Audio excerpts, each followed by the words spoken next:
Welcome to Building the Future. I'm your host, Kevin Horick. You can check out new episodes of the show every Tuesday and Thursday at 2 p.m. If you missed an episode or want to get more information about the show, please visit buildingthefutureshow.com.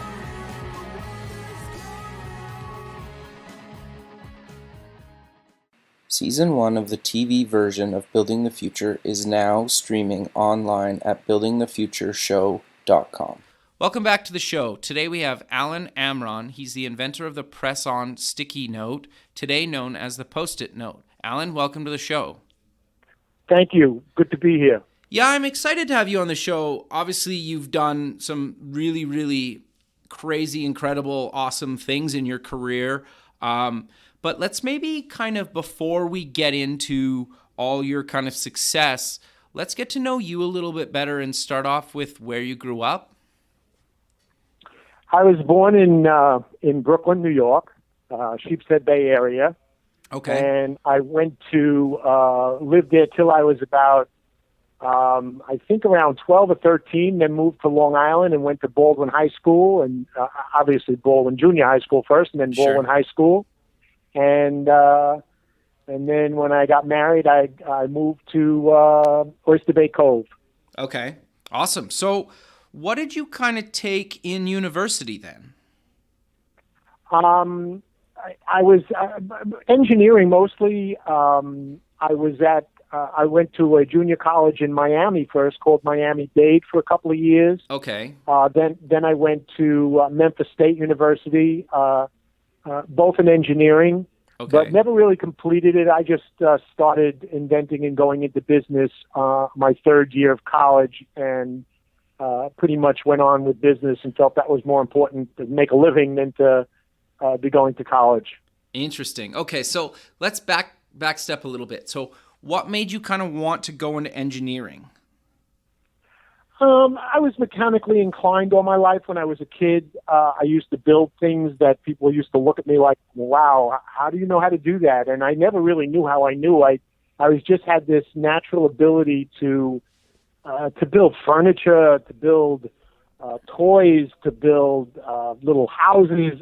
I just had this natural ability to fix things and build things. So that to me was engineering, I believed, and so I went into engineering.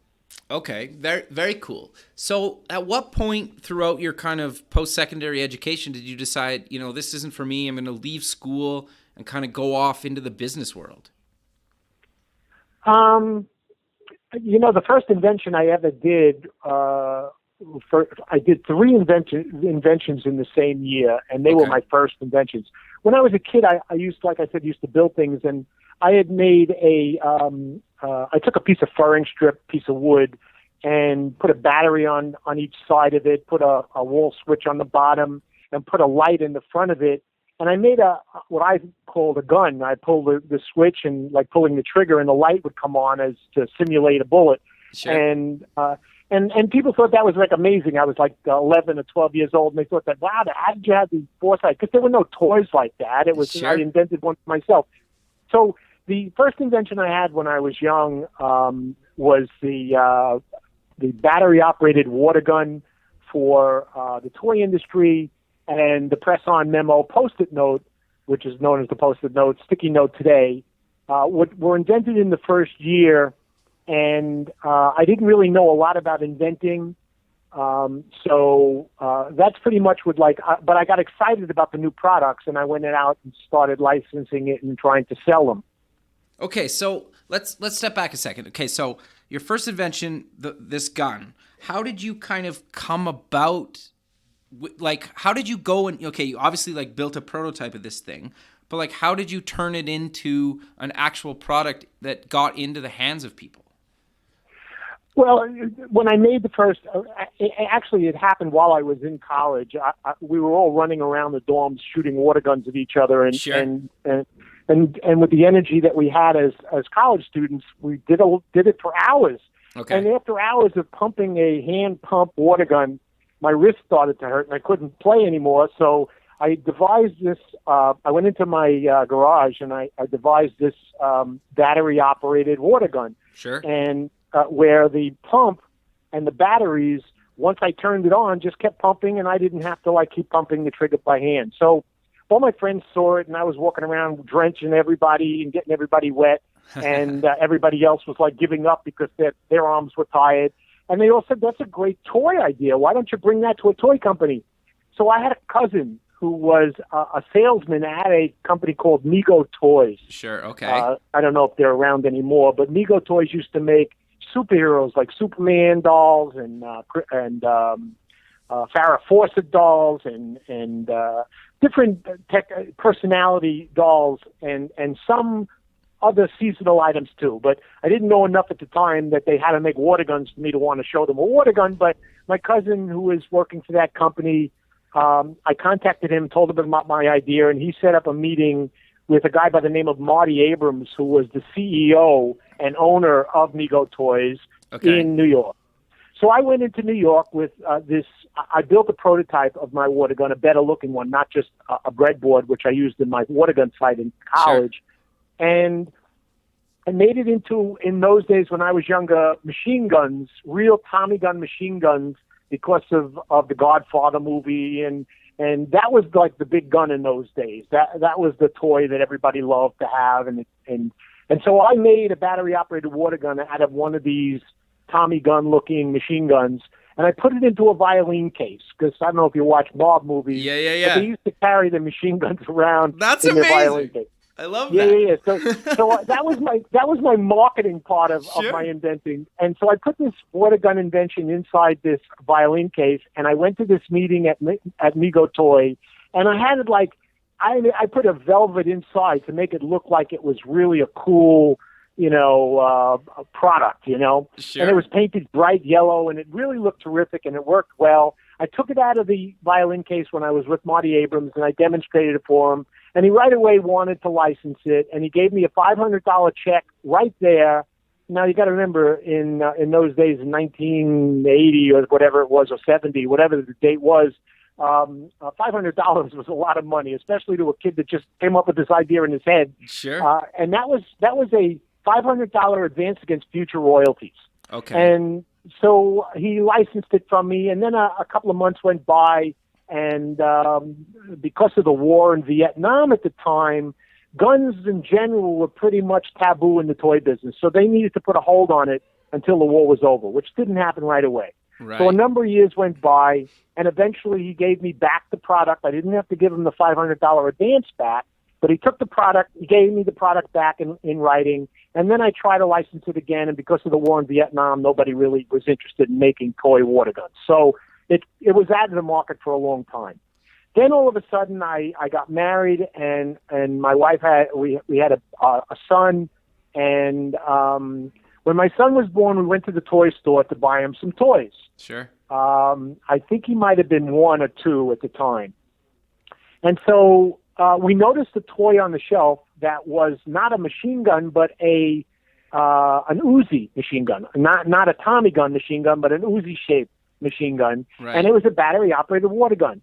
And my wife and I actually went nuts. We thought that was so cool that my idea was being made, obviously not realizing that somebody was knocking me off because I didn't know enough about it at the time. Sure. But I notified the toy company that I had a patent on it because I had filed a patent on it. Right. And as soon as I notified the toy company, they settled with me, and we licensed it to them. And I made millions of dollars from that toy. It was amazing. That's awesome. Okay, so you obviously then you're kind of like, when you kind of license, is it just for like a period of time, or is it indefinitely, or does it really depend on kind of the agreement? It depends on the agreement. Normal license agreements usually go up for a year at a time, and they're renewable automatically. Either side can get out if either one of them breached the other side. There's a lot of rules in licensing. I didn't know them at the time, but you hire a lawyer who does this for a living. They know all the ins and outs, and you get an advance against future royalty. You get royalty checks quarterly. You're able to check their books to see that they're sending you the right amount of money. And I was getting royalty checks of anywhere from $50,000 up to $250,000 at a quarter, which was wow, that's incredible, absolutely amazing. Yeah, that's awesome, and it was almost like a bit of fluke luck then that you actually discovered that somebody was knocking off your product. Yeah, and I didn't learn until years after that that's what they were doing. I just thought, being naive, that they didn't know about my patent, and they went ahead and did it.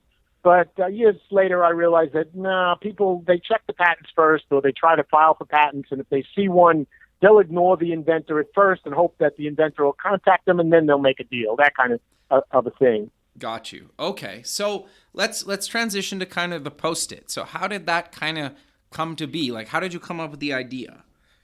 Well, I just got married in September of '73. Okay. And I was working on projects because, I was inventing stuff and doing things, and I had to leave a note for my wife on the refrigerator when I was leaving in a hurry and she wasn't home. Okay. And, I just got married, so I really cared a lot about wanting her to know where I was. And we didn't have cell phones in those days to call each other or text each other. So I had a note. I wrote it on a piece of paper that I was going out and I'll be back whatever time, and I signed it Alan and whatever. And I wanted to put it on the refrigerator, and I couldn't find any Scotch tape anywhere in the house. I'm looking all over, and I had to leave because I had a meeting. So I didn't have a lot of time. So I couldn't find any Scotch tape to put it on the refrigerator. And we didn't have refrigerated magnets then either.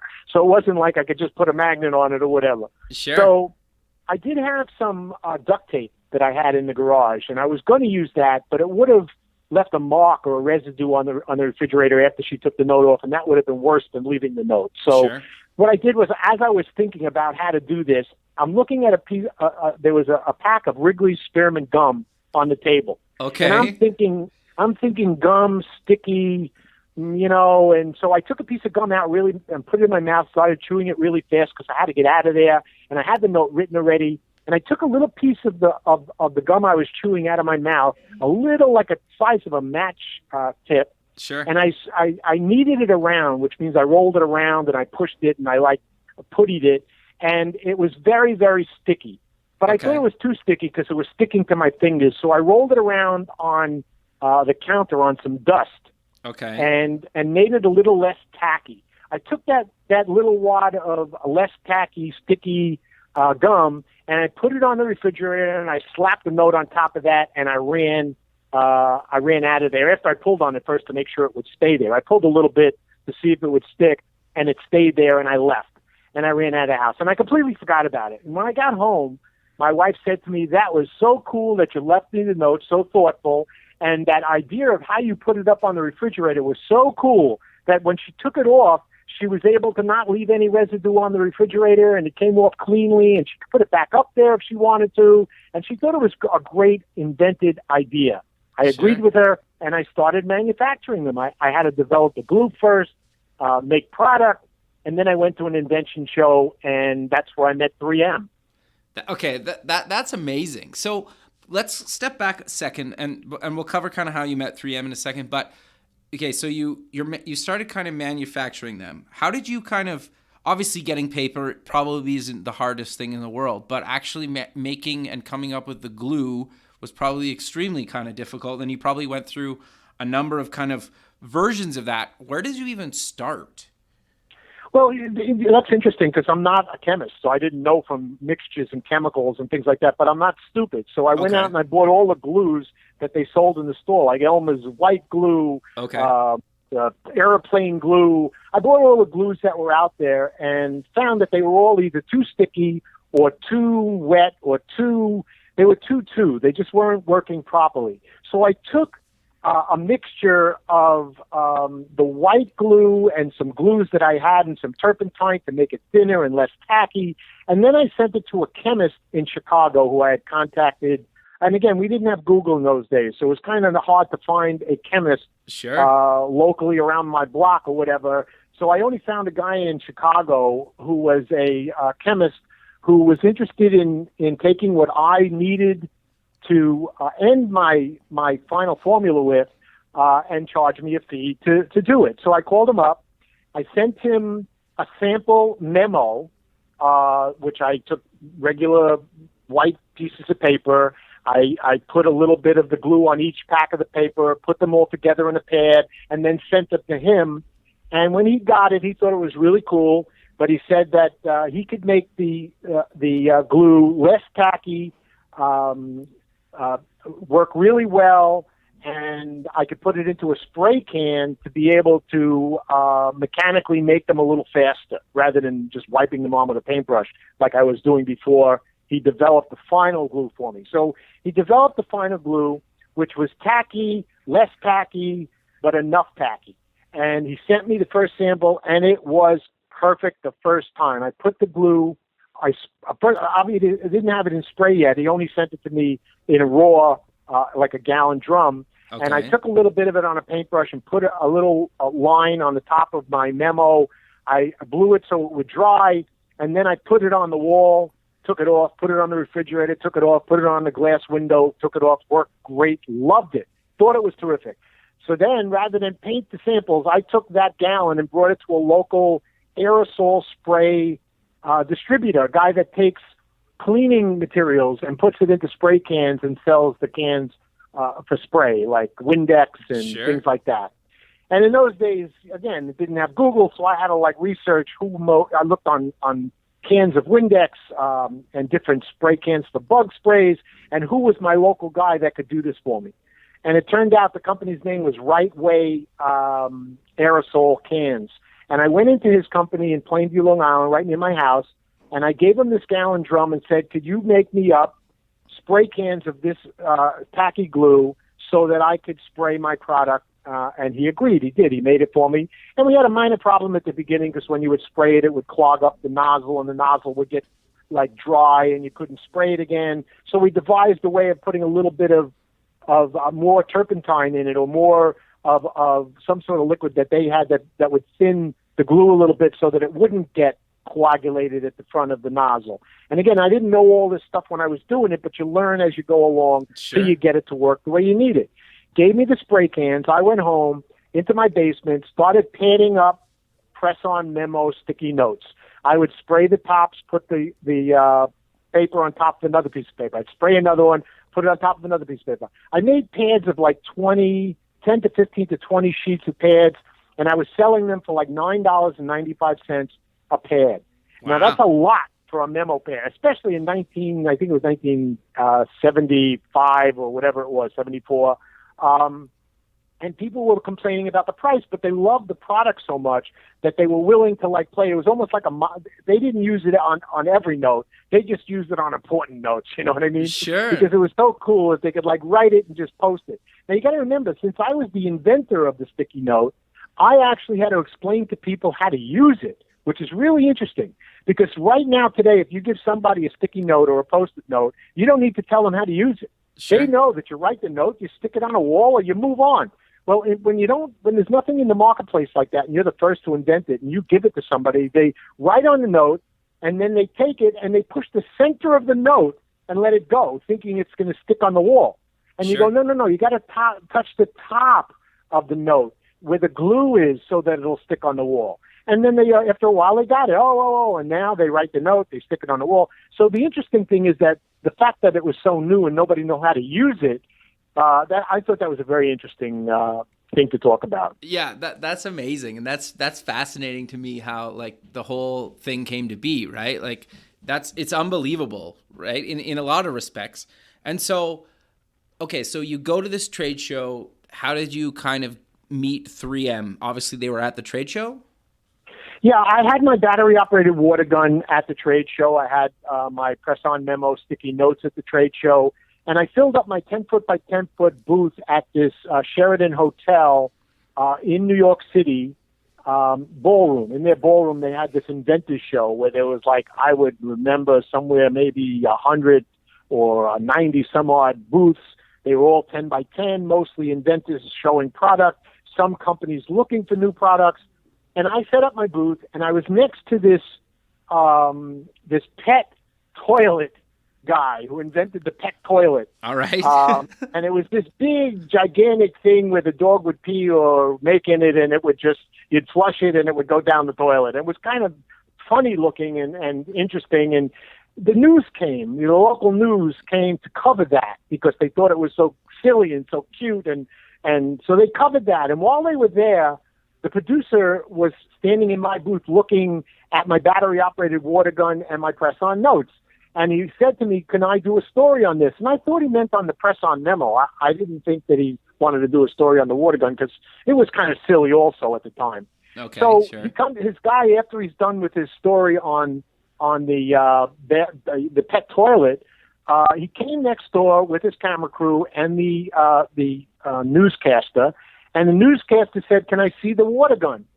And I said, yes. He says, what is this? I said, it's a battery-operated water gun. It happened to have been a Tommy gun at the time, like I told you. Sure. And so he took it, he aimed it at his camera, and he said, and there were some silly inventions at this inventor's show, like this battery-operated water gun. And he pulled the trigger and shot the camera. And that was the entire coverage. He didn't say anything more or anything less. He sort of made fun of my battery-operated water gun. Sure. And turns out that years later I made millions on the battery-operated water gun, and on the press on memo, 3M made billions of dollars on it. So he had, like, right there the opportunity to cover two of the biggest products that happened, and he didn't.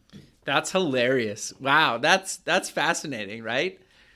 Yeah, and now to answer your question about how did I meet 3M, Sure. They saw the coverage and the commotion in my booth. They didn't see the commotion in the booth before. They only saw the commotion in my booth when the news was covering my water gun. So they came over. There were these two guys in suits from 3M. Wow. I didn't know they were from 3M, but they came over to my booth watching them film this news thing. And when they were done and the noise died down and the people walked away, they came into my booth and they were saying, we're very interested, because they obviously were milling around my booth playing with my Post-it notes. Well, I called them press-on memos, sticky notes at the time. Sure. And they were playing with them, and they both looked at each other and said, we'd like to take some samples of this and your spray that you use for it, because I had my spray cans there also, which I had a full-color label on it. I called it Stick 'em Up Glue. I made up a name because I was trying to sell them as well, because nobody had a glue like that at the time either. So they said, we'd like to take a sample of your glue that you used and some press-on memo samples and bring them back to the 3M marketing department and try to see if we could license this from you. I was so ecstatic. I mean, that was the purpose of my going to the show, not getting news about my water gun, but getting a manufacturer like a 3M who made Scotch tape at the time. Wow. To want to make my product. So they took samples and they left, and they gave me their business cards before they left. And all I could notice about the business cards, because I was in seventh heaven, was that there was this bright yellow 3M on it. I didn't notice their names. I didn't notice where the address was. I didn't notice anything else but the fact that it was a yellow, because in those days there was hardly any color. You know, color copiers and color printers were like not even around when I was in 1974, 73. So this was to see a business card with a color logo on it was astonishing to me. And that's how I met 3M. That's incredible. And you're right. Like, that business card alone would have cost some money, like some serious money to get printed back in those days. Oh, color was just like, I mean, color TV had just come out. I mean, that's how and we certainly had no communication like beepers and cell phones and things like that. Sure. That's amazing. So they take it back. They obviously must have reviewed it. Their marketing company decided that they could market this thing. Then obviously they rolled out a campaign after they cut a licensing deal with you, or kind of how did that evolve once they decided they want to license it from you? Well, it didn't happen like that at all. The strange thing is that I didn't hear from. They told me they were going to get back to me, and they never did. So a couple of weeks went by, and I had their cards, so I called them. And when I got them on the phone, they were very clear to me that they did put it through their marketing department. They did put it through their business people and lawyers and stuff, and that they're not interested in going forward for two reasons. One, you can't print glue without gumming up the printing machines. And two, the cost of manufacturing would be prohibitive to making it a successful retail sale. So both very logical, very reasonable things to believe. I was young at the time, I believed it, and I went on with my life thinking, oh, okay, it's just not a good product and they're not going to make it.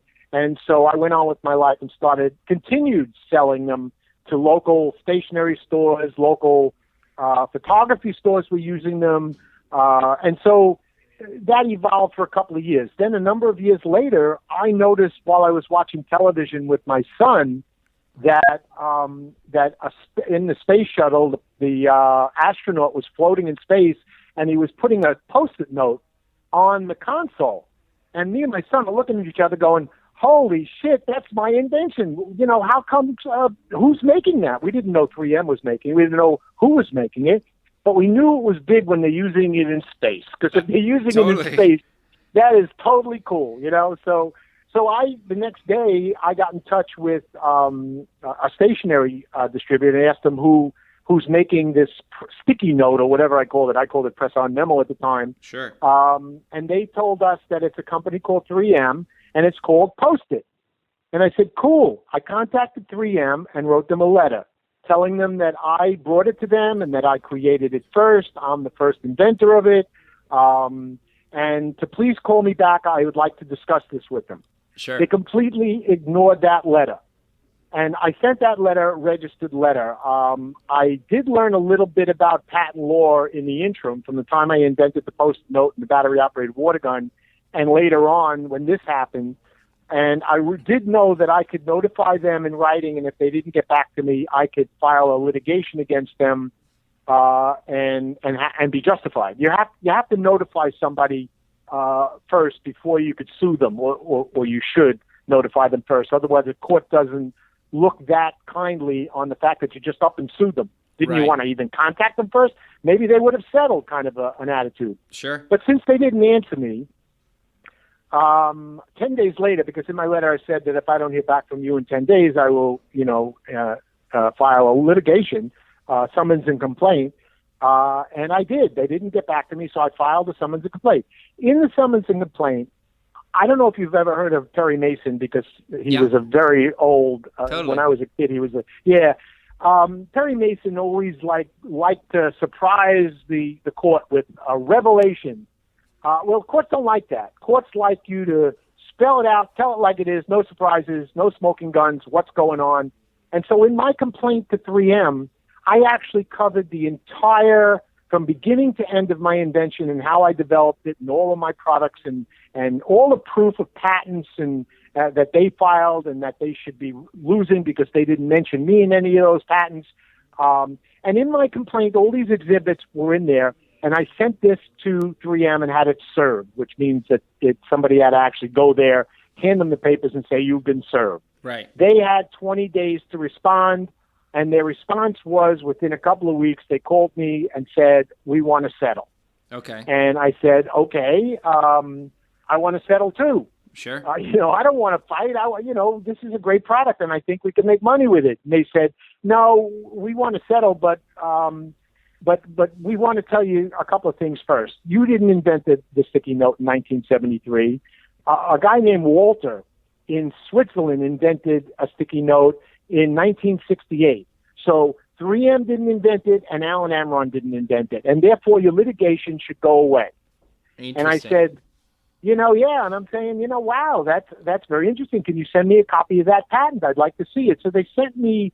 In those days, they only had, I don't even remember. It could have been only fax machines, or if they didn't have fax machines yet, they had to send it to me by a wire or something. I don't remember, but I got it. Okay. When I got it, I read it, and I didn't know, I wasn't that attuned to patents, so I really didn't know whether they were telling me the truth or not. But I'm saying, why would 3M lie to me?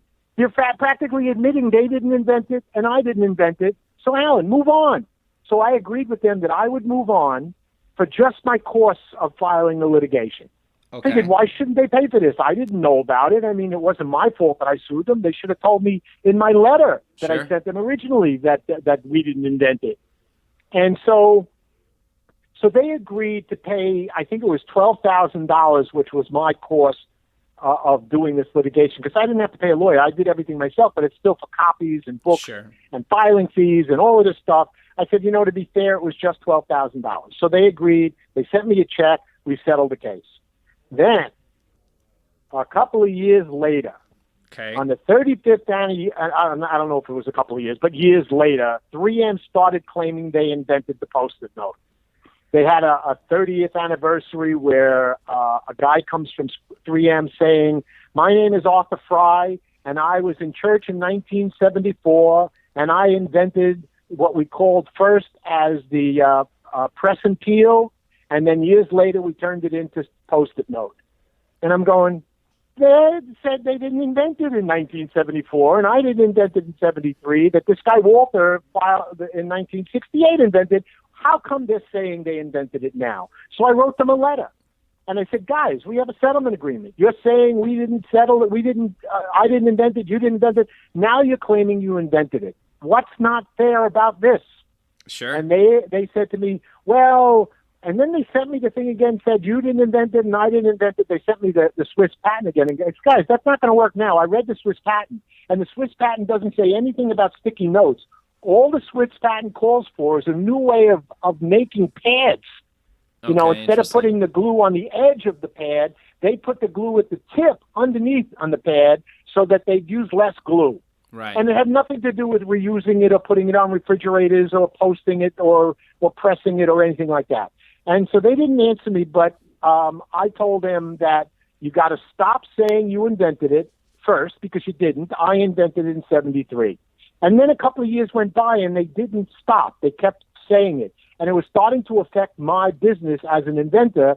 People were believing me less and less that I invented it. Sure. And so I was losing money. And by losing money, you get a motivation to want to sue them again. And I did. I took suit again January of this year, 2016. And I sued them for a declaratory judgment to declare who the real inventor is, showing them all the proof that I invented it in 1973, that they claimed and they invented it in 1974. So clearly, I invented it first. Sure. And so that's where we are now. We're in that litigation. Interesting. Okay, so Yeah. And then hopefully that gets sorted out sometime this year. Well, the trial date is January of 2017, which is just the end of this year. Yeah. Right. Okay. So obviously you obviously have no idea what the outcome will be. Obviously, like it looks like you're gonna get this thing because you have all the proof that you did it first. So, but obviously until the trial happens, then you can't obviously you can't predict that, right?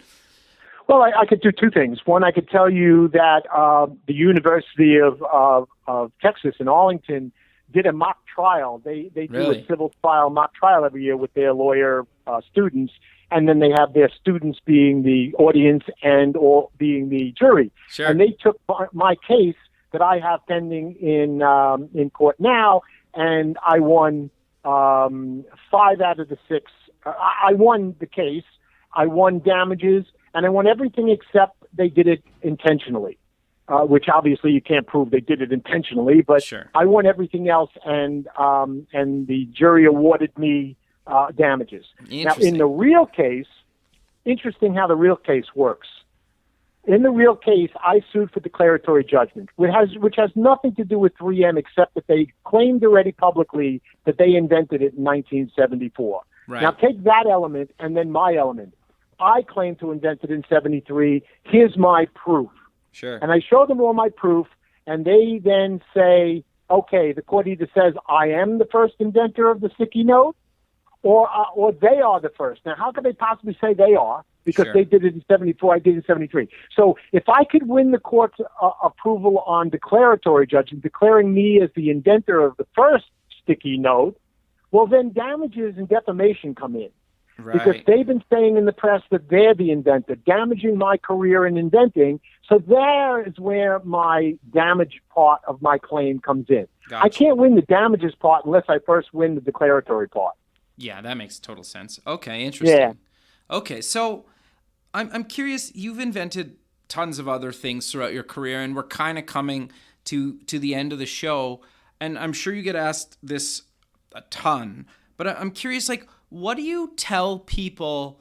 Because obviously you didn't have the internet, you hustled, you figured out who to contact at the companies, or did your research kind of, obviously off cans or bottles, or, and figured out who you need to contact. But what do you tell people nowadays that say, I have this product and I have a prototype and I want to take it to market? Like, they have basically everything online and they can do all the research online, but you still must get asked that question. And I'm curious what you tell them. Well, I tell them it's a double-edged sword now that you're able to use Google, because when you don't know something and you think it's the best thing that you've ever invented in your life, and you don't know that somebody else in Japan already invented it, you work really hard on it, and maybe it'll evolve into something that's different from the person that invented it in Japan. Sure. With Google now, you type in your idea now. If you find product being sold on Amazon.com exactly like your product, you move on. You don't even dedicate yourself to the product, and you don't bring it to fruition or try to make it better or whatever like that. So it's a double-edged sword, because if you don't find anything on Google, that's a good thing. Then you go ahead wholeheartedly and you make the thing work. You file patents to protect yourself, and you build it. And chances are it'll be successful if it's never been done before. Sure, that's interesting. Yeah, you're right. Right, and I think it is a good way to just validate your idea right away, is just do a quick search before you put in tons of time and money. Like I've watched, obviously, like most people, I'm sure they've seen Shark Tank, and there's a few others throughout the world that, do something similar to Shark Tank. And I think there's a lot of people that get on that show that sometimes their idea is just bad, right? And sometimes it's really great and they get invested in, right? And so, right. But I also think, just kind of judging from your own experience, that it sounds like, obviously, the water gun made you a bunch of money to kind of fund other things that you've done in your career. But the beginning, it sounds like you basically self-funded all this stuff. You didn't try to go raise tons of money and, kind of go in debt and all that stuff, right? That's not true. That's not true, no. And I don't recommend anybody self-funded, to tell you the truth, because there's a risk. There's a risk in everything you do in life. Okay. What I did in every invention I've ever done, including my battery-operated water gun and the press-on memo sticky note, is get an investor to put the money up needed to bring it to the next step and give them a fair percentage of the company. This way, it's not your money you have at risk. It's just your idea at risk.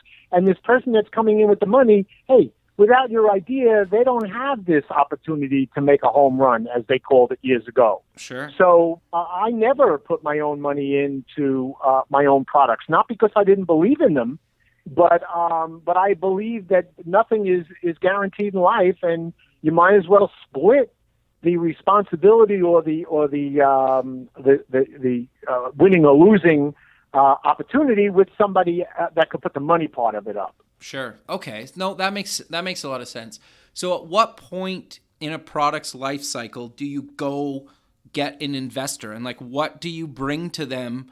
Obviously, like a hardware prototype of whatever you're trying to do, or what point do you feel like people should take their inventions to try to get investment?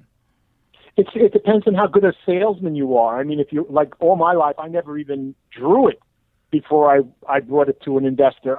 If I came up with it in my head, I already saw it in my head, and I was able to explain and animate myself to show how exciting the product is and what it could do, how it could solve what problem. And then they inevitably say, "Can you show me it in drawing?" And I'd get a rendering done that they would pay for.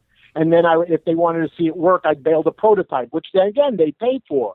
And so you don't have to invest anything if you have a really good idea that excites people. You can get an investor to do it phase by phase. First thing is draw it. Okay. I mean, I could draw it on a napkin, but I'm not an artist, so I can just show him on a napkin what it would look like. But he's got to get the excitement from how I'm selling it to him and what he thinks that product can do. And then from there, he'd pay for the rendering, I call it, which is an artist drawing what I have on my napkin. And then from the rendering, you're bringing it to a model maker to make a real working product of it, so you could demonstrate it not only to the investor to put more money in, but to a licenser to buy it. Interesting. Or license it. That makes a lot of sense. Okay. So I'm kind of curious. You're obviously doing this thing with, you're in court right now, but what are you currently doing now? Like I remember when we talked before, you were doing something with lasers, and I thought that was kind of really interesting. Do you maybe want to kind of cover what first down laser is? Yeah, I invented a first down laser, which goes on the field so everybody could see it. Everybody knows the yellow line that's on TV that's been around a long time that shows you where the first down is that the players are going to. And it's just been so necessary in watching of a football game to know where the first down line is, because every play pretty much is the goal to get to the first down first. That's the goal of football. Sure. Getting to the goal line is the ultimate goal, but getting to the first down and moving on to the next set of downs is the goal in football. And there's like 7 or 8 to 10 of those before you get to the goal line. So for years, they only had it as a graphic on TV. And so I came up with this idea of projecting a laser line, a 4-inch wide green laser line from the lights in the stadium onto the stadium, the football field itself, and move it up and down the field exactly the way the referees want, where they want the first down line to be, so the players could see it, the referees could see it, so the fans in the stadium could see it, so the cameras, all the camera angles would see it. And it would be the official line for first down, so you could see if the guy made it or not. It's called firstdownlaser.com, and we're actively pursuing that with the NFL, the NCAA, the SEC for professional football now. Sure. That's amazing. That's awesome. So how did you kind of build the first prototype of that? Like, did you partner with somebody? Like, how did you kind of get a first working version of that? Yes, I said, who would be my best partner to be with the NFL in something like this? And I happened to be a signatory agent with the Writers Guild that year, or those years. And I had an FBI agent by the name of Mike Burns, who I represented in his book writing. And his brother-in-law, his sister was married to Pat Summerall. Okay. His brother-in-law was Pat Summerall. Pat Summerall's on TV every single day broadcasting football. Sure. So I figured, let me contact Mike and ask him if he can get me a meeting with Pat Summerall. He did. He set up a meeting. I met Pat, who is, by the way, my idol. I watch football all the time. Sure. And I explained to him and demonstrated to him how the line would work on the carpeting in the hotel room in New York where I met with him. Okay. He loved the idea so much that he had me on a plane the next day going to an NFL competition committee meeting in Florida. Wow. And I demonstrated this for the NFL right then and there. And then it evolved into different, sizes and different shapes and different embodiments over the years. But that's how it started. That's amazing. I love that. I think that's great. So we're kind of coming to the end of the show. Maybe let's close the show with kind of mentioning where people can get more information about yourself online. Well, I'm on LinkedIn, Alan Amron, Amron on LinkedIn, and I have our website is firstdownlaser.com. That's FIRSTDOWNLASER.com, First Down Laser. And you can get to me. I have my email on all of those accounts, and you can email me. I'd love to hear from people. And I like helping inventors because when I was younger, if somebody could help me, I would have been a lot better off today if I had helped them. Sure. No, Alan, that's amazing. And I really appreciate you taking the time out of your busy day to be on the show. I look forward to keeping in touch with you and kind of, maybe talking to you again, maybe like February-ish after kind of everything settled with 3M. Terrific. Perfect, man. Well, you have a good rest of your day, and we'll talk soon. Very good. Thank you very much for your time. Okay, bye.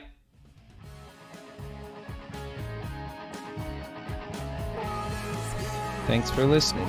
The music for the show is done by Electric Mantra. You can check them out at electricmantra.com and keep building the future.